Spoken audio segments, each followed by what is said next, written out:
Welcome to a slightly different layout today. What's up, folks? If you weren't watching the stream from Tuesday, I think that would have been 24th of November, I now have a new layout for the Vanguard Zero streams as well as videos. Of course, it's much more stream designed, as you can see by like the blue stuff on the other side. You know, there's like a chat window and, you know, recent events window and all that stuff, and this current subs is only for Twitch. But I didn't want to take it down because it looks very nice and pretty, and it was designed by my friend Cortrix. So do give him a follow on Twitter or Twitch or YouTube or whatever you prefer. I'll put his socials in the description, so check him out. He's one of my best friends from university, actually, and he you know, plays a bunch of games, does a lot of art, music, all kinds of stuff. So if you're into any of that or you just want to support a good homie, make sure to do some of that. So yeah, check out my boy Cortrix. But anyway, finally resuming with DifferentFight. I think I've said that every single time that I've recorded one this month, but it's been a little bit slow. Main reasons why are that when I mostly play ranked or tournament mode in Zero lately, I've been playing Revengers all the time. I'm still not bored of them, especially after the Zero CS. I saw how aggressive you can be with them without really losing out on many resources, and that kind of gave me an extra push on just wanting to play them more. But of course, I've been testing the other decks, which I'll present to you today. But I've also been playing a lot of the TCG. VBT12 really brought me back with full force after being a little bit burnt out after Luard stuff. So now I'm really like full of excitement and hype to just keep playing a lot of standard, also premium as well. So, you know, it's a little bit of a Zero drought in my brain, at least, because I'm really enjoying the TCG. But I mean, this channel is for the TCG regardless, but you know, we got to continue with the Zero coverage, and there's a lot of fun decks. So, you know, it's not even that Zero is like bad or anything, it's just that I'm really hyped for the TCG itself. Anyway, today we're going to be taking a look at Eradicators with reverse Vowing Saber, or Vowing Saber Reverse. So change up the deck a little bit from the day one decks, so you'll notice there are some changes, but unfortunately I really thought that this deck was the new hotness. I thought that Vowing Reverse would take over Buster, but it doesn't look like it. You know, the Zero CS results really showed us that things are quite different, and instead it's much more that we just have, you know, great showings from Gauntlet and Descendant as before, with a couple Vowing Saber Reverses teched in here and there. And I mean, the archetype didn't really get any other new cards that were that impactful, so it's mostly the same old list. So if you're familiar with Eradicators, you know, we got the Linshu, grade 1 PGs, 10k attackers, this dude that gains 3k every time he retires something, Rising Phoenixes, 12k attackers, front row retire for counterblast 2, countercharger and soul charger, death scythe for even more retire. Then we got, you know, Vowing Sword, you guys know him, break ride, retire one of your opponent's front row rear guards. Descendant, I'm sure you know him as well now. When of these attack doesn't hit on the break 4, you can counterblast 1, discard 2 Eradicators to restand, draw 2 and gain a crit, and counterblast 2 to gain 5k. But then we're playing one Buster. I was running Steve here instead, but Buster is still the better ride to go into quite often. But of course, our new card is Vowing Saber Dragon Reverse. So his skill is, first things first, he's a cross ride with the Vowing Sword Dragon, so of course that's pretty important. 30k base is pretty vital. And then his Limb Break 4 skill is counterblast 1 and lock 2 of your own Eradicator rear guards. If you do, for that turn he gains 10k power, and you randomly retire 2 of your opponent's rear guards, prioritizing the back row. So counterblast 1 and kind of like stun, you know, lock 1 of your own 2 of your own rear guards to pop 2 of theirs is pretty alright, simply because, I mean, you're locking your own boosters, but you can lock one of the ones behind Vanguard because he gains 10k anyway. And then you can lock one behind a booster, and that, like, the booster behind that attacker will probably be swinging at an intercept anyway, or at the Vanguard if it's like a 12k attacker or something. So you have plenty of ways to get around that lock. It's not really a big of a deal, and it's only counterblast 1, which is a huge buff actually that makes this card quite nice. Then his second skill, which is a new addition, is during this turn, if you have retired 3 rear guards by your card's abilities, or 3 of your opponent's rear guards by your card's abilities, then he gains a crit. So this is the part that I thought on day one, like, ooh, this will take over Buster, you know, it's retiring even more for even less of a cost, and it gains a crit. But, you know, who would have thought that gaining mass crit is still better? And that's why we're running more 12k attackers than usual, simply because we need them in order to lock the thing behind the 12k attacker. And you also notice that Rising Phoenix cannot be locked by Vowing Saber's ability, so you gotta be careful when you call this and where you call it. Make sure to not call it behind Vanguard, because that's where you really want to be locking stuff all the time. So yeah, that's really the only new addition to the deck, so let's just give it a spin for a couple games and see how it goes.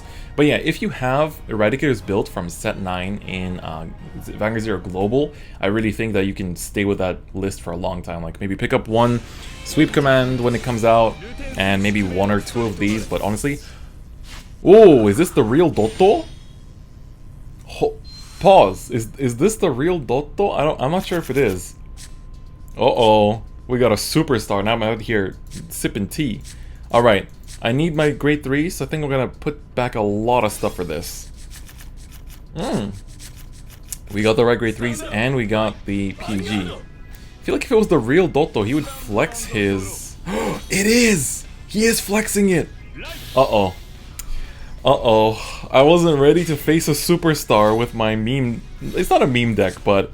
It's definitely not the most optimized. Yikes, why am I feeling pressure? Uh-oh.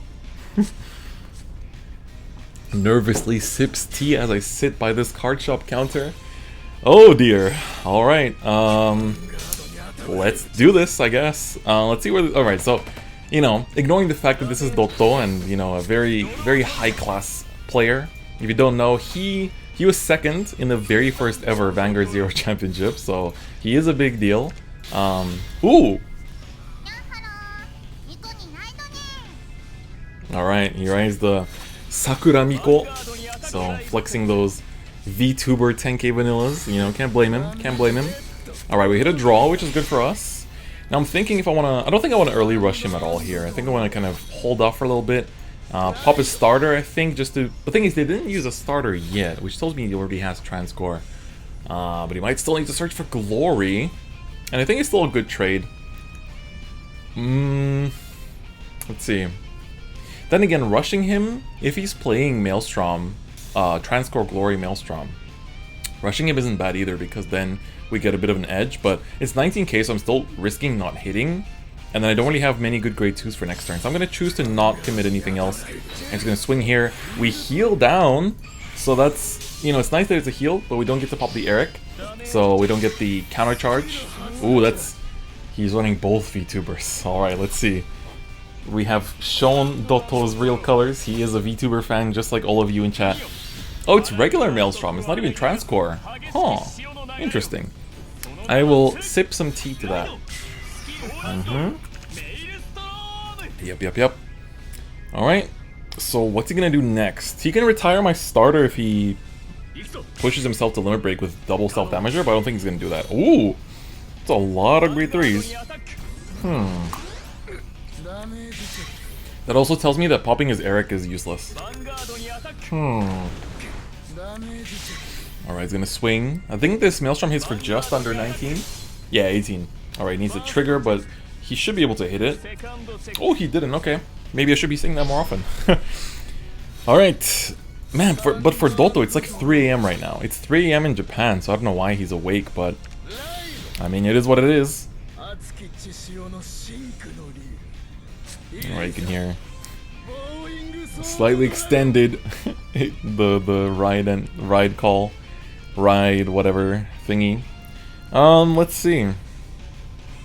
I kind of want to give him limit break so he just pops my stuff, honestly. I still have 2 heals in deck, which I think won't be popping, so I can aggress a little bit from the side first.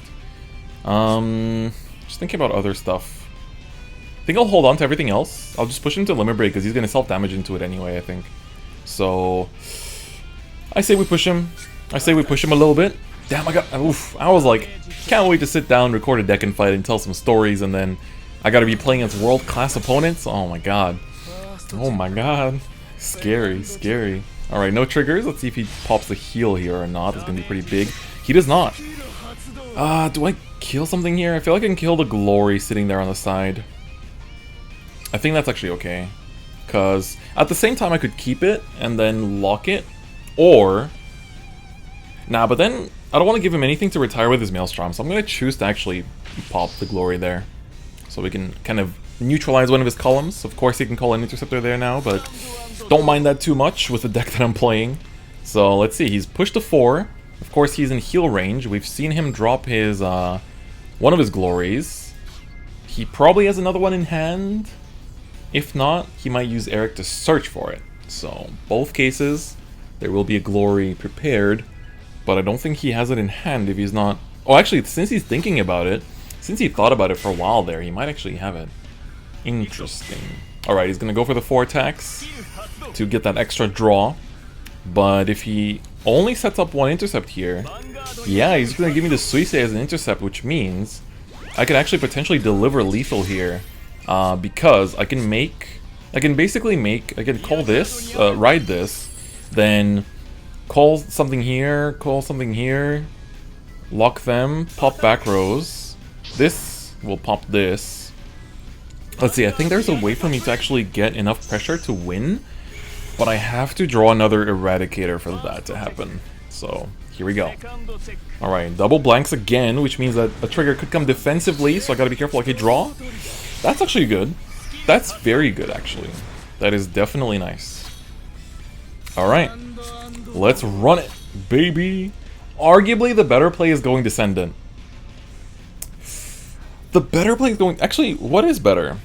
Descendant pops this, and then I go rear swing, 2 PGs, Vanguard swing, PG again, Vanguard swing. I think it's a Vowing Reverse deck and fight, though. Because then if I do this, I pop this, I go swing Vanguard, check PG, and then swing twice, check one more PG. Whereas this checks for 1, 2, 3, 4, potentially. I think this is better. Even though my hand isn't super sexy, but I think it's better. Alright, let's run it. Alright, I'm just gonna go into Descendant. I don't want to disrespect Dotto. Y'all can understand, I'm sure. Y'all can understand, I'm certain of it. Alright, before I start sweating, call this here. Need to make sure we keep those damn... We can call this... I misplaced my thingy here. I misplaced that. Oops, that's not good. It's not good at all. Alright. With this, I think I don't need to actually commit too much, and I can do some nasty stuff. Alright, here we go. No healing, please, sir. Alright, that's one defensive. And now we swing with this, check a PG. Because I misplaced my thingy, I guess it's not too misplaced. Alright, we get a trigger anyway. Put that on here. So this one still hits now. We get another draw. We can put that on the Vanguard. So this will be PG'd. Oh, wait, what? Uh-oh. Oh my god.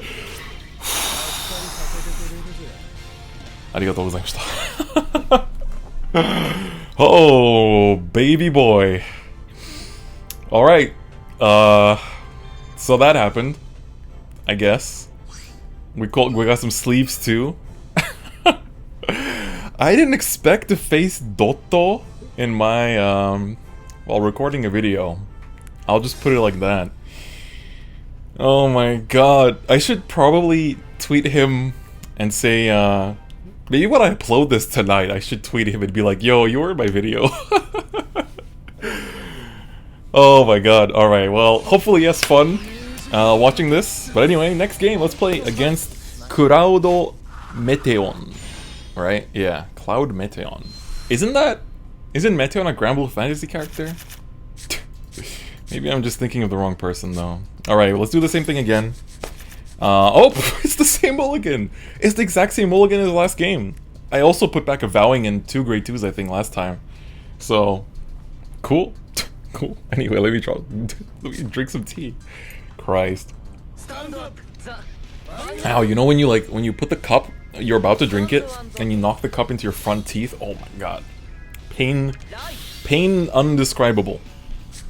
Wild. But oh well, we survived for another day. Anyway, that was, wow, that first game got me shooketh. It got me shooketh. Shook to the core. Anyway, let's continue. We have our next opponent here with Revengers. I think we can just take it slow here. Just start swinging. Don't need to rush him too much. He might rush us, so we gotta be a little bit cautious of that. But extra draws will definitely help, and if he does decide to rush, we have Linchu at our disposal, so that's also good. But yeah, pretty nice. But yeah, yesterday I had so normally I work as a researcher, and essentially what I do is like just crunching numbers, doing like data analysis and that kind of stuff. For most of y'all that might not be very interesting. It fascinates me very much, so you know, to each their own.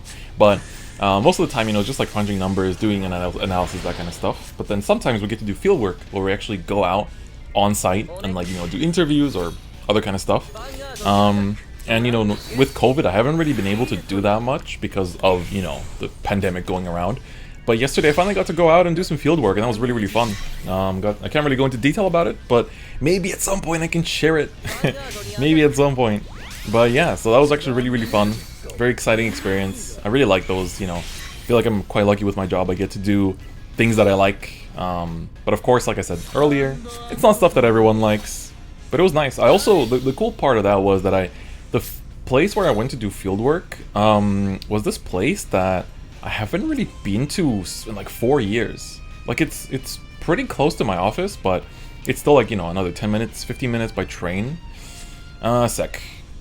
Do I put this death scythe down now? I don't think I need to. I want to keep the grade 1s in hand for now. I'm just going to set up another intercept so he can't rush me too hard. And I'm going to take this out because I don't want him to BDR me. Actually, he couldn't BDR me yet. But what he could do is use Claudia. So what's more worth here? Oh, Tarta gets popped. I think the Doran is more worth it. I can kill the Claudius later with Vowing anyway. So for now, I'm just going to take this out. And then countercharge. And soul charge. Cool, cool. But yeah, so I went to this town where one of my best friends actually lives there. And the only time I've ever been there was to visit his place. And basically, it was cool because the last time I went there wasn't much going on. It was just like a little residential town. But when I went there, I was like, wow, they built like a shopping mall. It's like huge ass shopping mall too in like a pretty short period of time. So I was like pleasantly surprised. It's like you don't often get to see like a place that you've been to and then have come back to. Yeah, you don't get to see develop too much.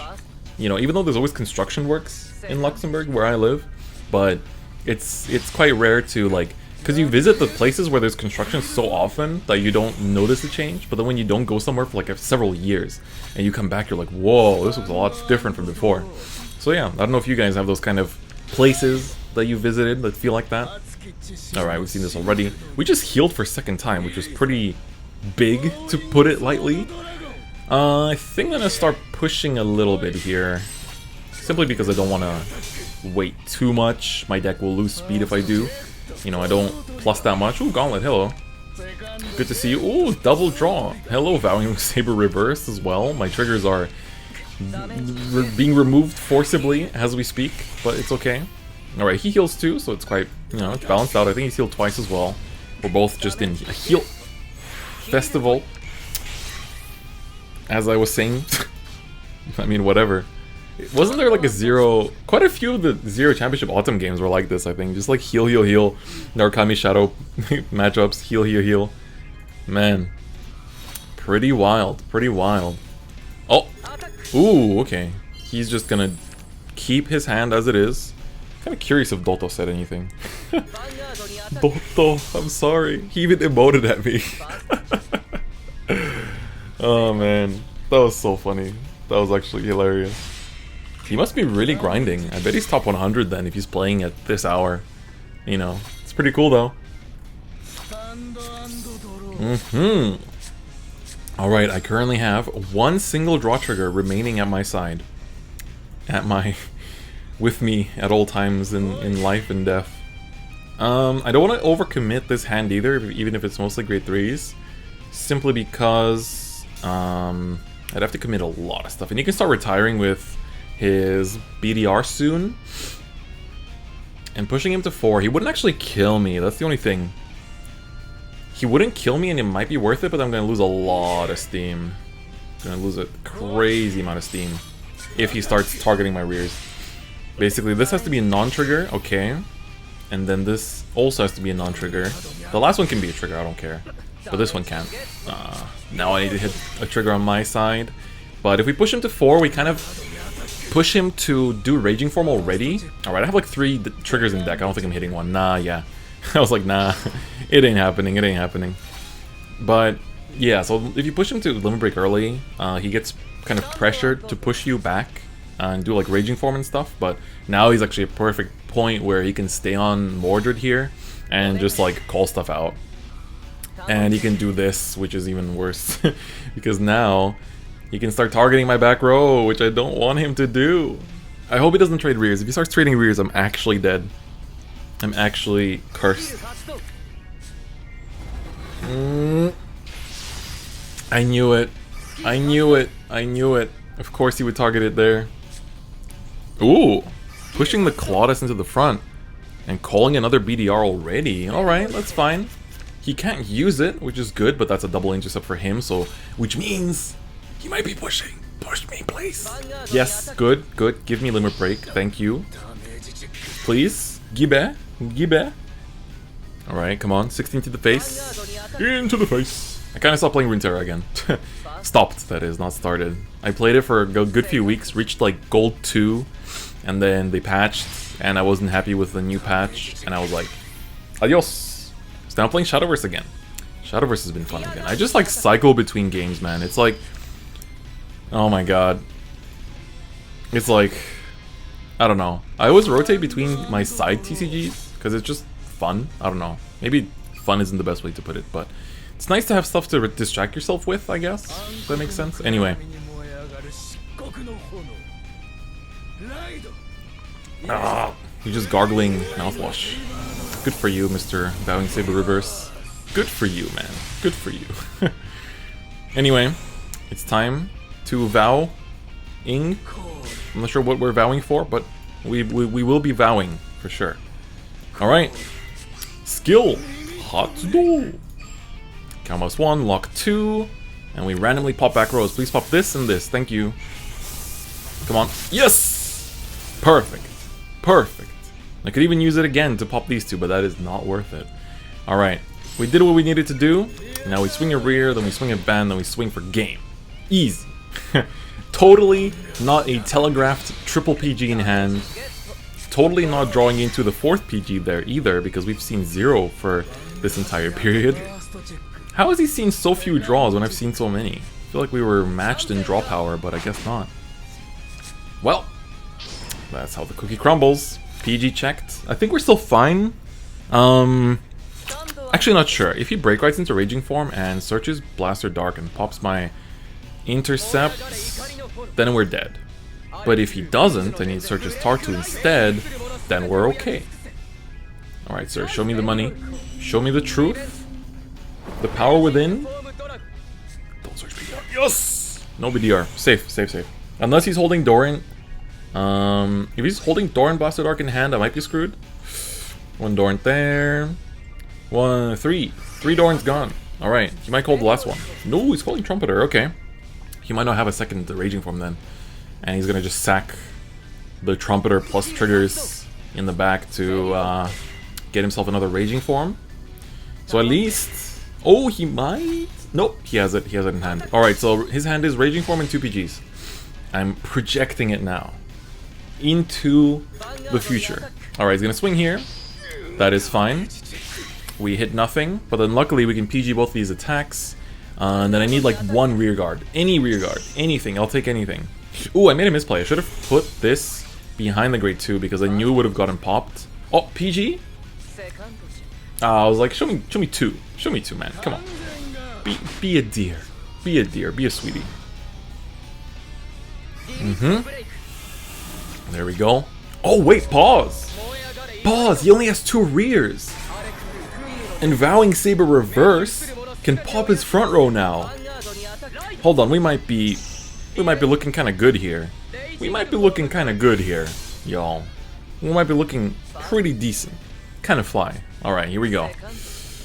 Although I don't like my chances too much. I have like 3 triggers in deck. I need to draw into one of my 12k attackers here. As you can see, they're very vital. Oh, that's the wrong one, man. I'm really being bitten in the ass by this. This is the biggest misplay of my life. I think I have to do this and pray for the best. I think that's what we're gonna do here, ladies and gentlemen. Call that damn Sentinel and face this like it means your life. Ah, but wait. That wasn't worth it. Because we don't get the crit now because I don't have a way to retire a 3rd time. So we're just swinging for potential game here, and then we have to get like double trigger on this. Never mind, this will not hit. But if he doesn't have a PG here, haha. Oh my god, I mean, I would have died anyway. I would have had to like double heal here, which would have been impossible Yeah, that was just me trying to high roll, I guess. Oh, that's unfortunate. Yeah, misplays made were calling this here instead of here, because then I could have pushed it and had more swings. It would have ended the same way, unfortunately, but I mean, it is what it is. Still have 2 heals in deck, which might save me, probably won't, but we can always hope. There's always hope. Aw, man, so we know one deck is still in, one PG is still in deck. In the main, okay. That won't be hitting though. Interesting. If I get 1 heal, I'm actually fine. 1 heal and I'm fine. Because of the 13k cross-ride base. But really 1 heal to just deny everything. Come on. Show me the money. Ooh, he do be drawing though. Yeah, he's gonna give it there. But that's still, if I heal, it's still enough. Come on, come on, come on, come on, come on. Descendanto! I haven't shuffled my deck at all this game. Descendanto! Descendanto! Unfortunate. Alright, we made a couple misplays there. Definitely felt the pressure after game 1. But, you know, I got to show you the power of Vowing. So unfortunately, like, where it falls short is, like, the crit gain. Wow, we dealt 8 damage that game. I mean, we were both healing a lot. But yeah, so that game kind of showed you also kind of why Golem Buster still feels better. So like to gain the crit there on the Vowing Saber Reverse, like in my brain I was like, oh, we get the crit, but you need to retire 3. So that's why, you know, we're running 5 of these retire cards. You could even run more because you need that main phase retire, but at the same time, you also need these because if you lock something behind them, there's still 12k attackers, and then these are good, you know, for just your general resource gain. So yeah, it's like, it's a lot of things to think about. I also think I just spilled my tea because I'm a talented individual. So yeah. Anyway, that's going to be it for today's deck and fight of Vowing Saber Reverse. Sadly, it's not as hot as many of us expected, but it's still pretty good, still pretty decent, and Descendant sadly still better together with Gauntlet. So if you build that deck in Global with the SP Sparking or on the day of release or whatever, make sure you enjoy it for a long time, because it's going to be good for a very long time. We're in set 12, and it's still one of the best decks, so keep that in mind. Anyway, on that note, that's going to be it for me today. Thank you so much for watching, and I'll see you guys next time. Bye-bye.